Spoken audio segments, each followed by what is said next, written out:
जय Hind. Stock market 24/7 में आपका स्वागत है। इस वीडियो में हम डिस्कस करेंगे मल्टी बैगर थीम्स के बारे में, ताकि आपको पता चले मल्टी बैगर स्टॉक आने वाले समय में कहाँ बन सकते हैं और सरकार का कहाँ फोकस है। इस वीडियो में मैं डिटेल में डिस्कस करूंगा। आप वीडियो को लास्ट तक देखना, ताकि आपको पता चल सके कहाँ पर मल्टी बैगर स्टॉक्स बनने की अपॉर्चुनिटी है और आप अपना पैसा सही जगह इन्वेस्ट कर पाए। स्टार्ट कर लेते हैं सबसे पहले टूरिज्म सेक्टर से। आप देख सकते हो टूरिज्म सेक्टर का सरकार का बहुत ही ज्यादा फोकस है। सरकार चाह रही है जो हाई एंड टूरिज्म है ना, जो मतलब ज्यादा पैसा खर्चते हैं, लग्जरी वाले टूरिस्ट, अमीर टूरिस्ट, उनको अपने देश में बुलाया जाए, ताकि वो ज्यादा पैसा खर्च करते हैं ना जब, तो वो मतलब हमारे देश में उतनी ज्यादा जॉब अपॉर्चुनिटी पैदा होती है और हमारा देश मतलब सुर्खियों में रहता है। क्योंकि जब जब लो एंड, आपने देखा होगा बहुत सारे लो एंड बैक पैकर्स आ जाते हैं इंडिया में, फिर वो घटिया जगहों पर रुकते हैं, फिर हमारे देश का नाम खराब होता है। तो सरकार चाह रही है कि हाई एंड लग्जरी टूरिस्ट को अपने देश में अट्रैक्ट कर पाए। इसके लिए सरकार बहुत सारे ऐसे सर्कट्स बनाएगी, स्पेशली बुद्धि सर्कट, जो थाईलैंड, कोरिया में, भूटान में जो बुद्धिस्ट लोग हैं ना, जो अमीर है, उनके लिए सरकार स्पेशल एक स्कीम लेकर आई है, और बहुत सारे लग्जरी टूरिस्ट के लिए और भी सरकार स्कीम लेके आई है। हम बात कर लेते हैं इससे कौन से स्टॉक्स को सबसे ज्यादा फायदा होगा। एक तो लग्जरी, जो जितने भी टूरिस्ट आएंगे वो कहाँ रुकेंगे, वो लग्जरी रिजॉर्ट्स में रुकेंगे, लग्जरी होटल्स में रुकेंगे। ऐसी दो तीन ही कंपनीज हैं इंडिया में जो लग्जरी रिजॉर्ट्स का काम करती हैं, और मतलब बड़ी कंपनीज की बात कर रहा हूँ, मतलब छोटी कंपनीज, होटल चेन्स बहुत सारी हैं ऐसी तो, बट जो बड़ी कंपनीज में आती हैं इंडियन होटल्स, इनका काम आपको पता है, ताज होटल इन्हीं का है। जितने भी लग्जरी होटल्स हैं उनमें इंडियन होटल्स का अच्छा खासा नाम है। नेक्स्ट कौन सा स्टॉक है, नेक्स्ट है EH होटल। ये होटल के बारे में थोड़ा डिटेल में डिस्कस करना चाहता हूँ, क्योंकि आप हल्का सा इसका वैल्यूएशंस देख लेना, क्योंकि वैल्यूएशंस इसकी इतनी सस्ती है ना, मतलब 27 का पी एरिया मार्केट इसे। और आपको पता है इसमें अंबानी जी की, रिलायंस की लगभग 18% की हिस्सेदारी है, और ITC की भी लगभग 16% की हिस्सेदारी है, और पब्लिक की मात्र 12% के करीब की हिस्सेदारी है। मार्केट इसे इतना सस्ता पी क्यों दे रही है? उसके पीछे का एक कारण है, जो EIH होटल है ना, ये ओबराय, मतलब ये मतलब लग्जरी होटल्स बनाता है ना, ये अपना होटल पहले खुद बनाता है, मतलब सारा पैसा इन्वेस्ट करता है अपना खुद का। जो मार्केट होती है ना, मार्केट क्या किसको चीज को रिवॉर्ड करती है, जो एसेट लाइट मॉडल होता है। जैसे आपको पता होगा, अब जो इंडियन होटल है ना, जो ताज होटल, वो एसेट लाइट मॉडल पर चले गया। इसका मतलब क्या हुआ, वो लोगों मतलब दूसरे इन्वेस्टर से होटल को लीज पे लेता है, रेंट पे लेता है, और उसको चलाता है, फिर उसमें से मैनेजमेंट फीस लेता है, अपनी फीस चार्ज करता है बेसिकली, अपना ब्रांड का नेम देने के लिए। बट EIH होटल क्या करता है, पूरा स्क्रैच से नया होटल बनाता है, जिसके कारण EIH होटल का बहुत ज्यादा खर्चा हो जाता है। इस कारण मार्केट इसे कम का पी दे रहा है। बट आने वाले टाइम EIH होटल भी वही वाली स्कीम पे जा रहा है, ताकि एसेट लाइट मॉडल पे जा रहा है, ताकि इसको भी बनाना, स्क्रैच से बनाने की जरूरत ना पड़े, पैसा कम लगे। 2028 तक जो इसके प्रोजेक्ट्स बन रहे हैं, उसका रेवेन्यू में, प्रॉफिट में कंट्रीब्यूशन आना शुरू हो जाएगा। हो सकता है 2-3 सालों में, देखना होगा, ये काफी ज्यादा मल्टी बैगर स्टॉक बन सकता है। या मार्केट एक तो इसको वैल्यूएशन भी हाई देगा, और क्योंकि इसके प्रोजेक्ट्स बनकर तैयार भी हो जाएंगे 2028-30 के बीच तक, तो उसका भी काफी ज्यादा बेनिफिट होगा। आपको ये जरूर पता होना चाहिए क्यों इसको मार्केट कम का पी दे रहा है, क्योंकि ये एसेट लाइट मॉडल नहीं है इस टाइम पर आने वाले टाइम पर एसेट लाइट मॉडल होगा, तो देखना होगा मार्केट इसको इंडियन होटल्स की वैल्यूएशन देता है या नहीं देता।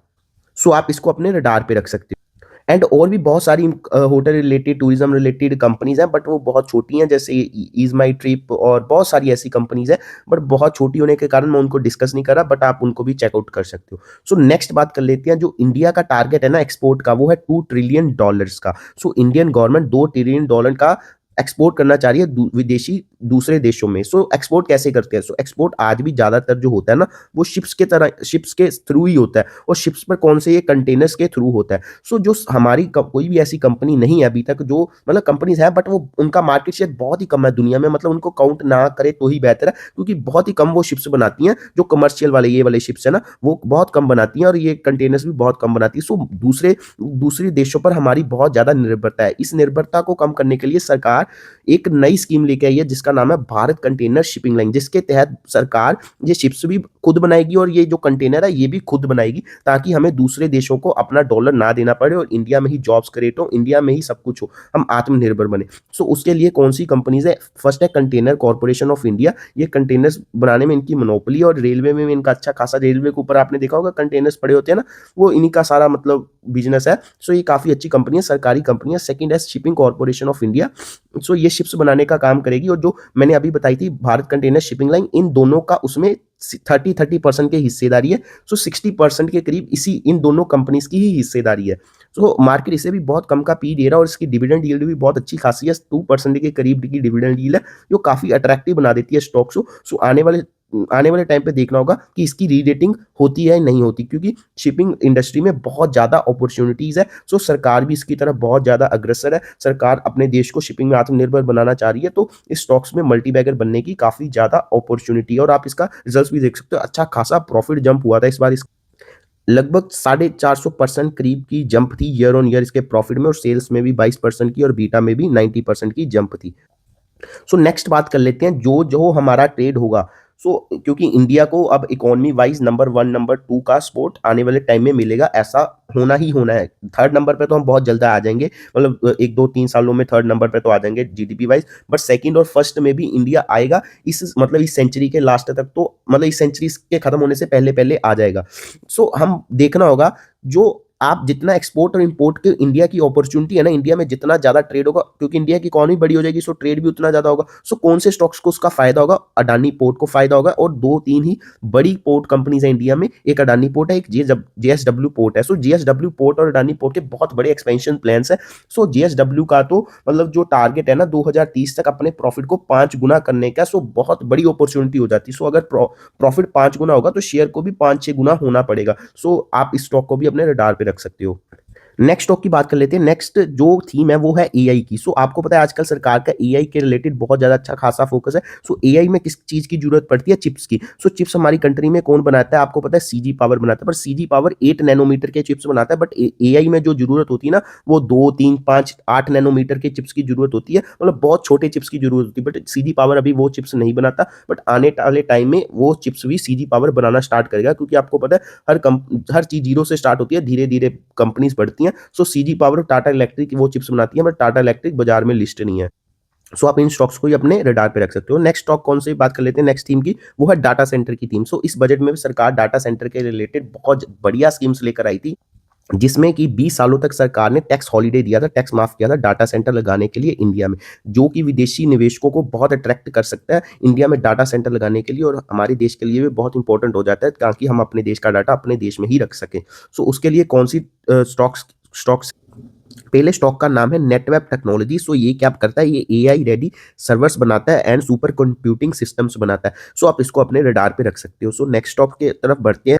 नेक्स्ट स्टॉक है E2E नेटवर्क। सो इसका क्या काम है ना, ये एनवीडिया के जो प्रोमिनेंट क्लाउड सर्विस है ना, ये उसको इंडिया में प्रोवाइड करता है, और इसके कारण क्या होता है, इसको हाई एंड चिप्स जो एनवीडिया की ना H100 और ब्लैकवेल सीरीज की न्यूअर चिप्स है ना, जो जो उसका एक्सेस इसको मिल जाता है बहुत इजीली। सो आपको पता होगा ये वो वाली चिप्स है जिसके कारण जो यूएस और चाइना के बीच में कशमकश हो गया था, और यूएस ने चाइना पर बैन लगा दिया कि एनवीडिया ये वाली चिप्स चाइना को नहीं देगा, क्योंकि ये बहुत ही हाई एंड चिप्स है और एआई के लिए बहुत ज्यादा इसकी जरूरत पड़ती है।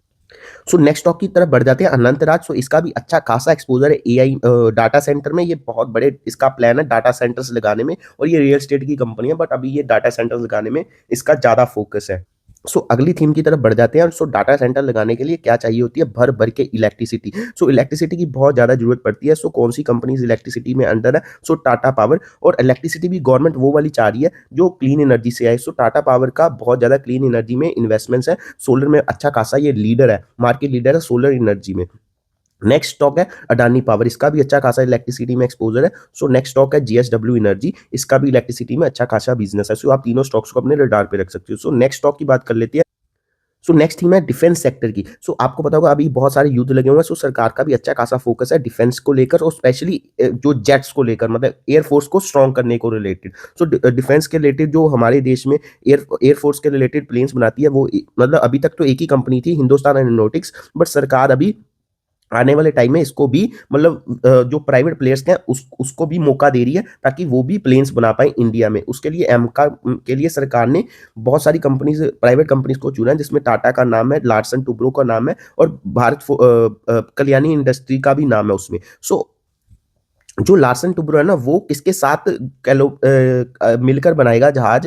एमका का, वो है भारत इलेक्ट्रॉनिक्स, और ये भी सरकारी कंपनी है, इसका भी डिफेंस में अच्छा खासा एक्सपोजर है। सो आप इसको भी अपने रडार पे रख सकते हो। लार्सन टुब्रो को भी अपने रडार पे रख सकते हो। लार्सन टुब्रो हर क्षेत्र में है, जैसे रिलायंस डाटा सेंटर के क्षेत्र में भी है, एनर्जी के क्षेत्र में भी है। सो रिलायंस का नाम भी मैंने इसमें डाला नहीं था, बट आप उसको भी अपने ऐड कर सकते हो। Same with Larsen Toubro, Larsen Toubro भी हर क्षेत्र में है, डाटा सेंटर में, एनर्जी में, और ये बहुत बड़ी कंपनी है, इसका बहुत बड़ा इंफ्रास्ट्रक्चर रिलेटेड काम रहता है। सो इसको भी आप अपने रडार पे रख सकते हो। सो अगर आपने यहाँ तक वीडियो देख लिया तो आप प्लीज वीडियो को लाइक कर देना और मेरे चैनल को सब्सक्राइब कर देना। Thanks for watching this video. जय हिंद।